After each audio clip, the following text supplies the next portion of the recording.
नमस्कार। आज दोबारा आपके पास आ रहा हूं। विषय ऐसा ही है, खास विषय है, मन का बात है, क्योंकि हमारा मन ही हमारा व्यक्तित्व है। अगर हमारा मन बिगड़ गया तो सारा व्यवस्था बिगड़ जाता है। इस कारण से मन का शक्ति बढ़ाना बहुत जरूरी है। मन का आराधन मतलब शिव का आराधन है। इस कारण से वैसा ही योगासन, वैसा ही व्यवस्था। वैसे तो मन को कंट्रोल करना बहुत मुश्किल है, दिल तो पागल है, गाना सुनने के लिए मिलता है। फिर भी श्वास के माध्यम से, योग के माध्यम से मन को नियंत्रण करना जरूरी है। खास करके ये कोरोना युग में मानसिक शक्ति कमजोर होते हुए बहुत लोग डिप्रेशन में चले गए। उस कारण से उनके हर कण में जीव शक्ति भरना है, तो इसका ध्यान रखना बहुत जरूरी है। प्राणवायु का भी जरूरत है। इसी दृष्टि से आप सोचेंगे, ऐसा मेरा विश्वास है। अब मन का मामला कैसा ठीक होगा? मन तो हाथी जैसा है, घोड़ा जैसा है, नियंत्रण नहीं मिलते। इससे वो शक्ति विपरीत दिशा में जाते हुए कंफ्यूजन ज्यादा रहता है। इसको नियंत्रण करना तो श्वास के माध्यम से नियंत्रण करना, योग के माध्यम से नियंत्रण करना, यही हमने आगे करना है। जैसा योग का बारे आता है उसको अभ्यास करें। बहुत अच्छा तरीका, यानी ओंकार का उच्चारण कितना करेंगे, पूरा मानसिक शक्ति विकसित होगा, मानसिक डिस्टर्बेंस ठीक होगा, तनाव दूर होगा, और तनाव के कारण से निर्माण होने वाले सारे बीमारियां ठीक होंगी। इसी कारण से आने वाले एपिसोड में आपको यही कुछ सीखने के लिए मिलेगा। मेरा इच्छा है आप अनुसरण करिए, सीख लीजिए और अपना मानसिक शक्ति बढ़ाइए। मानसिक शक्ति बढ़ गया तो सारे बीमारी दूर है, यही आपसे विश्वास है। जय श्री राम। नमस्कार। योग भारती हिमाचल एवं शूलिनी विश्वविद्यालय से मैं योगाचार्य डॉक्टर सुबोध। आज हम चर्चा करेंगे मधुमेह के विषय में। मधुमेह अर्थात डायबिटीज मेलाइटस। डायबिटिक मेलाइटस एक बहुत ही गंभीर विषय है, गंभीर रोग है, जो दिन प्रतिदिन विश्व में, भारत के साथ पूरे विश्व में फैलता चला जा रहा है। दुख की बात यह है कि हम भारतीय मधुमेह के लिए बहुत ज्यादा प्रोन हैं। साथ ही मधुमेह इतना फैला हमारे देश में कि हम मधुमेह के क्षेत्र में राजधानी बन चुके हैं। तो आज चर्चा करते हैं मधुमेह क्या है, इसको कैसे पहचाना जाए, इसके सामान्य लक्षण क्या हैं और योग कैसे हमारी मदद कर सकता है मधुमेह को नियंत्रित करने के विषय में। तो मधुमेह अर्थात एक ऐसा रोग जिसको हम बोलते हैं मधुमेह, एक ग्लैंडुलर डिसऑर्डर है। हमारे शरीर में बहुत सारी ग्रंथियां हैं, इंडोक्राइन और एक्सोक्राइन ग्लैंड्स हैं, अंतःस्रावी और बहिर्स्रावी ग्रंथियां हैं। उनमें एक बहुत महत्वपूर्ण ग्रंथि है जिसको बोलते हैं पेनक्रियास। यह शरीर में लगभग इस जगह स्टमक बैक के नीचे होता है। पेनक्रियास से दो हार्मोन मुख्य रूप से निकलते हैं। वैसे तो बहुत सारा काम और भी है पेनक्रियास का, लेकिन इसके दो हार्मोन मुख्य हैं जिनका संबंध मधुमेह से है। वह पहला है इंसुलिन और दूसरा ग्लूकेगॉन।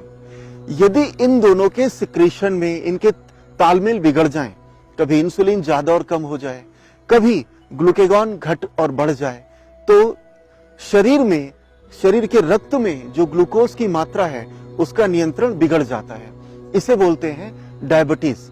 मेडिकल में इसको हम बोलते हैं ग्लाइसीमिया, समटाइम्स हाइपरग्लाइसीमिया और हाइपोग्लाइसीमिया, ये इसका मेडिकल नेम है। लेकिन सामान्य विषय में सामान्यतः इसको डायबिटिक मेलाइटस के नाम से जाना जाता है। तो पेनक्रियास ग्रंथि के कार्य करने के विधान पर, कार्य करने की अवस्था पर भी शरीर में डायबिटीज दो तरह का होता है। आपने सुना होगा डायबिटिक मेलाइटस टाइप 1, टाइप 2। सवाल यह भी है हम कैसे पहचाने टाइप 1 क्या है, टाइप 2 क्या है। तो यदि शरीर में उपस्थित पेनक्रियास ग्रंथि पर्याप्त मात्रा में इंसुलिन हार्मोन का सिक्रीशन ना करे, इस अवस्था को बोलते हैं डायबिटिक मेलाइटस टाइप 2। और यदि पेनक्रियास अपना कार्य सही ढंग से कर रही है, लेकिन हमारे शरीर में कुछ ऐसी दृढ़ता आ गई कि शरीर स्रावित हार्मोन का उपयोग ही ना करे, इसे बोलते हैं डायबिटीज मेलाइटस टाइप 2। तो टाइप 1 एंड टाइप 2, यानी इंग्लिश में हम कह सकते हैं if pancreas is not able to secrete an adequate amount of insulin hormone, that condition is known as type 1 diabetic mellitus. And if pancreas is able to secrete the sufficient or an adequate amount of insulin hormone, but body have some rigidity and body is not able to use that synthesized amount of hormone, that condition is known as diabetic mellitus type 2. अब समझते हैं diabetic mellitus को पहचाना कैसे जाए, इसके मुख्य लक्षण क्या हैं। तो इसके 3 ही मुख्य लक्षण हैं, पॉलीडिप्सिया, पॉलीफेजिया, पॉलीयूरिया। पॉलीडिप्सिया अर्थात आवश्यकता से अधिक प्यास का लगना, तीव्र और तीक्ष्ण प्यास का लगना। पॉलीफेजिया अति क्षुधा हिंदी में बोलते हैं, अर्थात बार बार और तेजी से भूख लगना। तीसरा लक्षण है पॉलीयूरिया अर्थात फ्रीक्वेंट यूरिनेशन, बार बार पेशाब का आना। तो आवश्यकता से अधिक प्यास, भूख और यूरिन का बार बार आना कहलाता है पॉलीडिप्सिया, पॉलीफेजिया, पॉलीयूरिया। इन 3 प्रमुख लक्षणों के अलावा भी कुछ लक्षण हैं, जैसे अचानक शरीर का वजन घट जाना, शरीर का दुबला पतला हो जाना, बहुत ज्यादा चिंता रहने लगना, शरीर में फैट का बढ़ जाना और कुछ लक्षण और भी हैं जिनके माध्यम से हम डायबिटीज मेलाइटस को पहचान सकते हैं। एक साधारण लक्षण यह है कि मूत्र विसर्जन के समय यदि व्यक्ति किसी खुले स्थान में मूत्र विसर्जन करे और वहां पर कोई पत्थर रख दे, कोई कंकड़ रख दे, कोई निशान लगा दे और 10 मिनट बाद जाके 15 मिनट बाद जाके वहां देखें क्या वहां पर चींटे या चींटियां हैं, तो यह भी एक सामान्य लक्षण है डायबिटिक मेलाइटस का। इसके बाद हमको टेस्ट के लिए जाना चाहिए यदि ऐसा हो रहा है तो। अब सवाल उठता है कि डायबिटिक मेलाइटस के कारण क्या है, क्यों डायबिटीज हमारे अंदर इतना ज्यादा व्याप्त होता जा रहा है, क्यों भारतवर्ष में फैलता जा रहा है। तो इसका मुख्य कारण है सेडेंट्री लाइफस्टाइल, आराम तलब दिनचर्या का होना। डायबिटिक मेलाइटस का दूसरा कारण है व्यायाम का ना करना, शरीर को धीरे धीरे रिजिड बना देना। योग भारत की एक अमूल्य धरोहर, योग से वंचित रहना, योग से दूर रहना, निश्चित व्यायाम ना करना, जरूरत से ज्यादा तनाव लेना, तनावपूर्ण दिनचर्या को जीना और आराम तलब दिनचर्या रखना, ये सब कारण मिलजुल करके एक विषय बन जाते हैं शरीर में ग्लैंडुलर डिसऑर्डर को स्थान देने के लिए और परिणाम स्वरूप लोगों को बहुत जल्दी कम उम्र में डायबिटीज हो जाता है। योग भारत की एक अमूल्य धरोहर है। योग एक ऐसी विद्या है, यदि इसका सहारा लिया जाए, अपनी दिनचर्या में योग को स्थान दिया जाए तो बहुत ही सहज ढंग से हम डायबिटीज को कंट्रोल कर सकते हैं। ध्यान रहे, इस परिस्थितियों को सिर्फ कंट्रोल किया जा सकता है, तो हम योग के माध्यम से बहुत सहज भाव से, बहुत सुगमता के साथ डायबिटीज मेलाइटस को, मधुमेह को कंट्रोल कर सकते हैं। योग के कई अंग हैं, जैसे षटकर्म, आसन, प्राणायाम, धारणा, ध्यान, मुद्रा, बंध। किंतु यदि हम ठीक ढंग से आसन और प्राणायाम का अभ्यास भी कर लें तो सिर्फ 2 अभ्यास पर्याप्त होंगे डायबिटीज मेलाइटस को कंट्रोल और नियंत्रित करने के लिए। यूं तो सूर्य नमस्कार का अभ्यास भी बहुत ज्यादा लाभदायक है, किंतु पाया गया है कि बहुत सारे साधकों के लिए सूर्य नमस्कार का अभ्यास बड़ा कठिन हो जाता है। ऐसी अवस्था में यदि हम सिर्फ कुछ आसन का अभ्यास करें, जैसे पूरी सूर्य नमस्कार की विधि सिर्फ फॉरवर्ड और बैकवर्ड बेंड पर निर्भर है, तो हम फॉरवर्ड बेंड के लिए पाद हस्तासन और बैकवर्ड बेंड के लिए हस्त उत्तानासन, ध्यान रहे, पाद हस्तासन और हस्त उत्तानासन, एक फॉरवर्ड बेंड का अभ्यास, एक बैकवर्ड बेंड का अभ्यास करें। साथ ही 3 आसन और जोड़ लें। पहला वक्रासन, एक ट्विस्टिंग पोज। अगला मंडूकासन, जो सीधे हमारे पेनक्रियास पर सकारात्मक प्रभाव डालता है। और अंतिम अभ्यास अर्ध ऊष्ट्र या पूर्ण ऊष्ट्रासन। तो 5 आसन हमने किए, पादहस्तासन, हस्त उत्तानासन, वक्रासन, मंडूकासन और अंतिम ऊष्ट्रासन या अर्ध ऊष्ट्रासन। इन 5 आसनों के साथ एक प्राणायाम भी लगाना चाहिए, क्योंकि ऐसा पाया गया है मधुमेह की अवस्था में तनाव का स्तर काफी बढ़ जाता है। लोग का ऐसा व्यवहार हो जाता है, छोटी छोटी बातों का बहुत ज्यादा तनाव लेने लगते हैं। तो तनाव को नियंत्रित करने के लिए भ्रामरी प्राणायाम का बहुत ज्यादा महत्व है योग क्षेत्र में। तो करेंगे इन 5 आसन और एक प्राणायाम का अभ्यास। करेंगे पाद हस्त आसन का अभ्यास। पाद अर्थात पैर, हस्त हाथ, हाथ पैर को मिलाने का अभ्यास है पाद हस्त आसन। उसके लिए भी सम स्थिति में आ जाएं, दोनों पैर के पंजे बराबर दूरी पर, घुटने टाइट, रीढ़ की हड्डी खिंची, कंधे सामान्य, कोहनी सीधी, मुखमंडल शांत। श्वास भरते हुए दोनों हाथों को सहज भाव से उठा के ले जाएं, वक्षस्थल के सामने से ऊपर, हथेलियां सामने की ओर फेस करें, पूरा शरीर खिंचा हुआ, लंबी गहरी प्राणवायु भरें। श्वास छोड़ते हुए धीरे सर से शरीर को बेंड करते जाएं, कमर से शरीर को झुकाना अनिवार्य है, ध्यान रखें। अब हथेलियों को पैर के पंजों के बगल रखें, मस्तक को घुटनों से मिलाएं। पादहस्त आसन की फाइनल अवस्था में, अंतिम अवस्था में हथेलियां पैर के पंजों के बगल रखी हो, मस्तक घुटनों से मिला हो, वक्षस्थल जंघाओं से मिला हो और शरीर को सामान्य अवस्था में रोक के रखें। यह हुआ पादहस्त आसन का अभ्यास। घुटनों से मिला, वक्षस्थल जंघाओं से पूर्ण रूप से मिला, शरीर को अधिकतम फॉरवर्ड बेंड करा के रोक के रखने का अभ्यास है पादहस्त आसन। पादहस्त आसन क्षमतानुसार अभ्यास रोकने के बाद वापस धीरे धीरे फाइनल स्थिति से वापस आना शुरू करें। दोनों बाजू कान से मिले, कमर सीधी, कोहनी सीधी, पूरा शरीर को खिंचाव देने के बाद धीरे से हाथ को यथास्थान वापस ले जाएं। यह हुआ एक चक्र पादहस्त आसन का अभ्यास। करेंगे हस्त उत्तान आसन का अभ्यास। हस्त अर्थात हाथ, उत्तान ऊपर की ओर तानने का अभ्यास। हस्त उत्तान से भी पहले सम स्थिति में आना अनिवार्य है। सम स्थिति में आकर के दोनों हथेलियों को जंघाओं के ऊपरी हिस्से पर ले जाएं।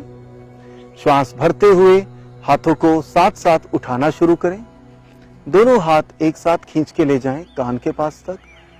कोहनी एकदम सीधी, मन को तैयार करते हुए श्वास भरते हुए शरीर को कमर से पीछे झुकाते चले जाएं।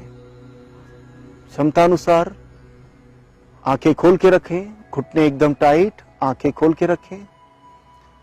हस्त उत्तान आसन, कमर से शरीर को पीछे झुकाने के बाद क्षमतानुसार अभ्यास को होल्ड करें। तत्पश्चात धीरे से वापस सहज भाव से मध्यावस्था में आएं और हथेली ले आएं जंघाओं के अगले हिस्से पर। यह हुआ हस्त उत्तान आसन का अभ्यास। करेंगे वक्रासन का अभ्यास। वक्र अर्थात कोई ऐंठी हुई वस्तु, शरीर को वक्र के समान मरोड़ना है। उसके लिए दंडासन में आ जाएं। दंडासन में आके बाएं पैर के घुटने को धीरे धीरे मोड़ना शुरू करें। बाएं पैर के पंजे को दाहिने घुटने के बगल रख के दोनों हाथों को कंधे के स्तर तक उठाएं। लंबी गहरी प्राणवायु भरें और श्वास छोड़ते हुए शरीर को बाईं ओर घुमाते चले जाएं। अब बाएं हाथ को जमीन पर रखें और दाहिनी कोहनी से घुटने को ढकेलते हुए बाएं पैर का पंजा पकड़ लें। अभ्यास का नाम वक्र आसन। वक्र आसन का एक विशेष बिंदु है। वक्र आसन में 5 अंग एक साथ रहें। पैर के पंजे को पूर्ण रूप से पकड़ने का प्रयास करें। वक्र आसन में जो पैर सामने है उसका पंजा गिरे नहीं, उसका पंजा, जो पैर मोड़ा वो टखना, दोनों कंधे और पीछे वाला हाथ, यह पांचों अवस्था एक लाइन में आ जाएं।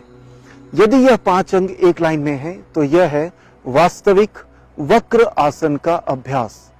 क्षमतानुसार अभ्यास को रोकने के बाद धीरे से पैर के पंजे को छोड़ें, दोनों हाथ उठाते हुए गर्दन को वापस लाएं, शरीर को मध्यावस्था में ले जाएं और पैर को फैला दें। पैर को फैलाएं, मध्यावस्था में वापस आ गए। इसी अभ्यास को दूसरी ओर भी तुरंत करेंगे।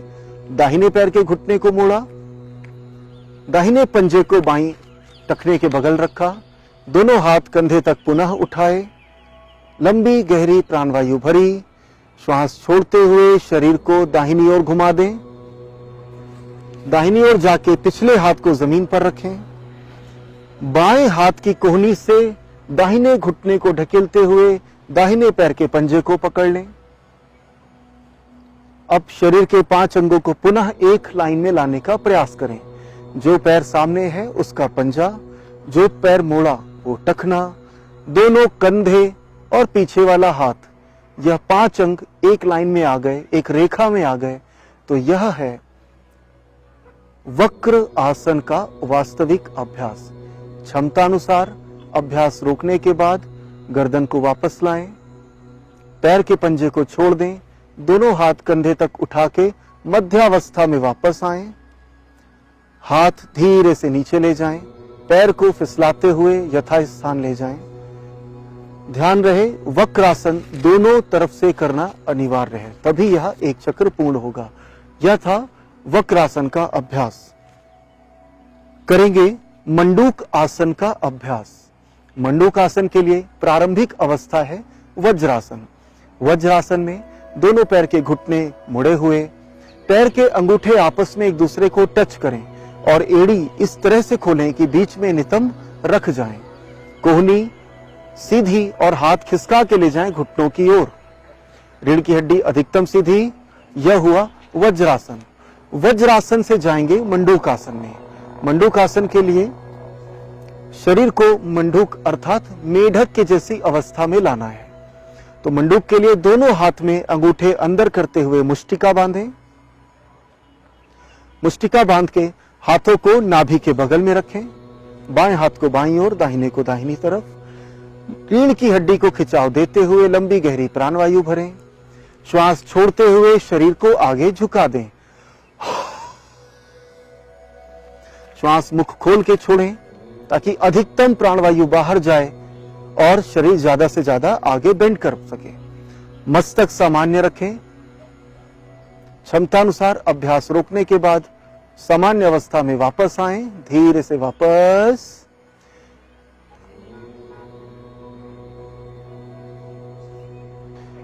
करेंगे अर्ध ऊष्ट्रासन का अभ्यास।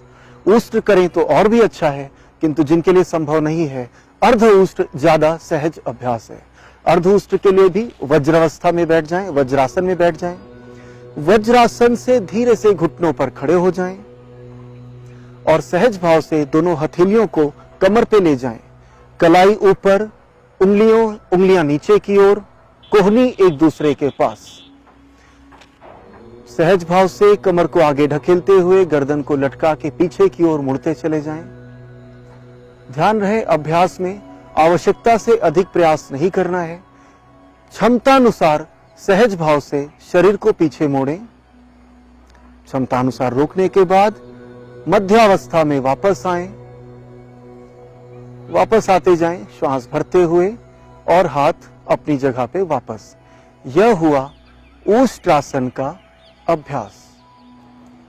करेंगे भ्रामरी प्राणायाम का अभ्यास। भ्रामरी प्राणायाम के लिए पद्मासन में या किसी भी ध्यानात्मक अवस्था में बैठ जाएं। प्राणायाम का एक ही सिद्धांत है, प्राणायाम के दौरान रीढ़ की हड्डी अधिकतम सीधी रखें।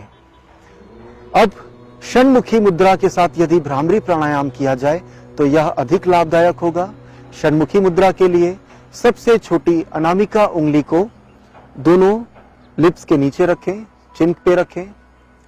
दूसरी उंगली को अपर लिप पे, मध्यमा को नाक के ऊपर, तर्जनी उंगली को आंखों पर और अंगुष्ठ से कान को बंद कर लें। दोनों कोहनी खिंची हुई, रीढ़ की हड्डी सीधी। और अब लंबी गहरी श्वास लेके हमिंग साउंड निकालते हुए भ्रमर की तरह गुंजन करते हुए अभ्यास करेंगे। तो लंबी गहरी प्राणवायु भरी।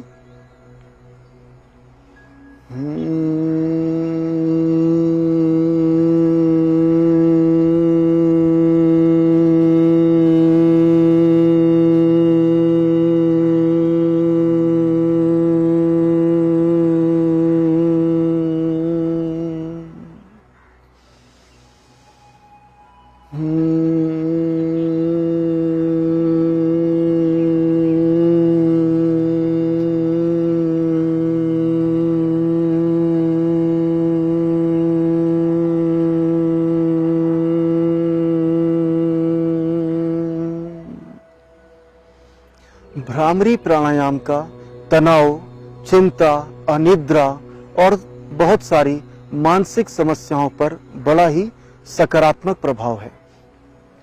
भ्रामरी प्राणायाम 2 चक्र किए, हम अपनी सहजता के साथ इसको 5 या 10 चक्र तक ले जा सकते हैं। 2 चक्र के बाद धीरे से हाथों को यथास्थान ले जाएं। हाथों को ज्ञान मुद्रा में घुटनों के ऊपर रखें और सहज भाव से आंखें खोल लें। यह हुआ भ्रामरी प्राणायाम का अभ्यास। तो मधुमेह को नियंत्रित करने के लिए आज हमने किए 5 आसन एवं 1 प्राणायाम का अभ्यास, जो थे पादहस्तासन, हस्त उत्तानासन, वक्रासन, मंडूकासन, उष्ट्रासन एवं भ्रामरी प्राणायाम। तो उम्मीद करता हूं हम सभी योग के इन 5 आसन एवं 1 प्राणायाम को अपनी दिनचर्या में शामिल करेंगे। जिन्हें मधुमेह है वो इन आसनों के अभ्यास से, इन प्राणायाम के अभ्यास से मधुमेह को नियंत्रित कर सकेंगे। जिन्हें मधुमेह नहीं है उन्हें आने वाले समय में भी मधुमेह ना हो, ऐसी स्थिति बनी रहेगी। तो इसी उम्मीद के साथ योग भारती हिमाचल एवं शूलिनी विश्वविद्यालय से मैं योगाचार्य डॉक्टर सुबोध